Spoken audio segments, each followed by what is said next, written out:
ગુજરાતની વાવ વિધાનસભા બેઠક તેમજ મહારાષ્ટ્રમાં ભાજપનો ભગવો લહેરાતા આજે બોરસદ ખાતે રાજ્યના વિધાનસભા નાયબ મુખ્ય દંડક રમણભાઈ સોલંકીની ઉપસ્થિતિમાં વિજયોત્સવ મનાવવામાં આવ્યો હતો।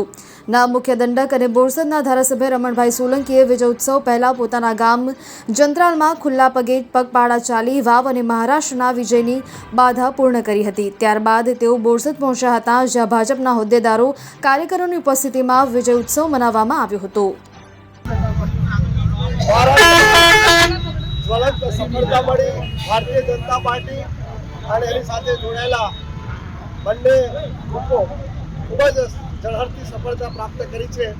એની ઉજવણી અને એના વિશેષ ઉજવણી આપણી ગુજરાત વિધાનસભામાં વાવ વિધાનસભાની જે ખૂબ જ રસપ્રદ ચૂંટણી યોજાઈ અને છેલ્લી ઘડી સુધી રસપ્રદ મતગણતરીના ડેટા પણ આવ્યા, પરંતુ અંતે ભારતીય જનતા પાર્ટીએ સફળ વિજેતા પ્રાપ્ત કર્યો।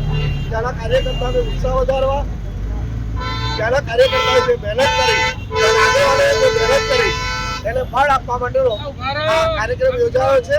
ખૂબ ખૂબ વાવના સૌ મતદારોનો ખૂબ ખૂબ અભિનંદન। અને ભારતીય જનતા પાર્ટીની 162 વિધાનસભામાં આજે સીટો બની છે, એટલે આપણા માટે પણ ગૌરવ છે।